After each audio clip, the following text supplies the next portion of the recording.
In today's world of high-speed connection, text messaging, and social networking, we often find ourselves searching for information. There are millions of blogs on the internet.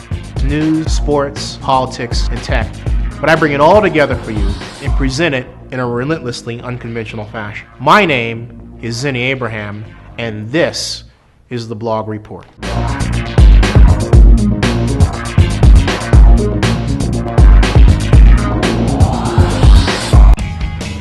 It's time now for news.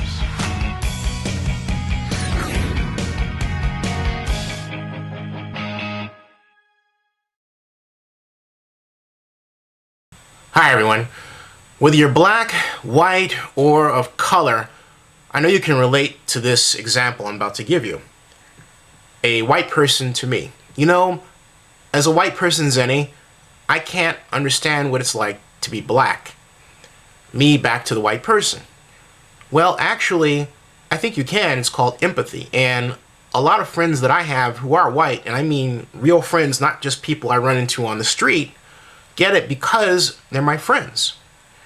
That episode is played out, I'm sure, thousands if not millions of times around the world each day. I would say more like million.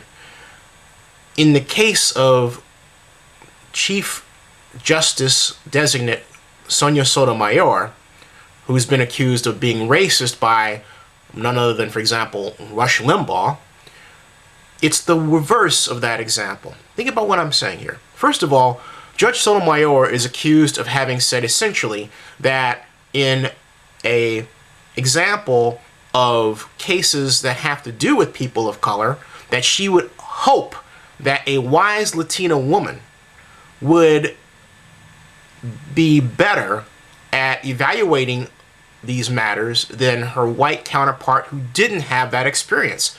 She didn't say exactly that, but it's that what I said to you is very close to what she said, which you can see in the link to my blog that accompanies this video. So what's happened is that Limbaugh and conservative PR hacks took a portion of her statement, and now they're running around saying she's racist. She's not. She's race conscious. Now think about it even further with the example I gave you at the start of my video. I never for once considered the person who said that to me, who was white, racist. It never entered my mind. Race conscious, yes, and I think that's a great thing. What I mean by that is the person understands what it's like to be black, white, Asian, Hispanic in the American experience. There's nothing wrong with that. Moreover, there's no such thing as a colorblind society, and the idea that a person can be colorblind is ludicrous. In fact, I think a person should not be colorblind. You know, the bottom line is that Rush Limbaugh lied about Sotomayor's comments just to score points with conservatives and feed the minders of his $400 million contract. You didn't know he made that much money, did you? Yeah.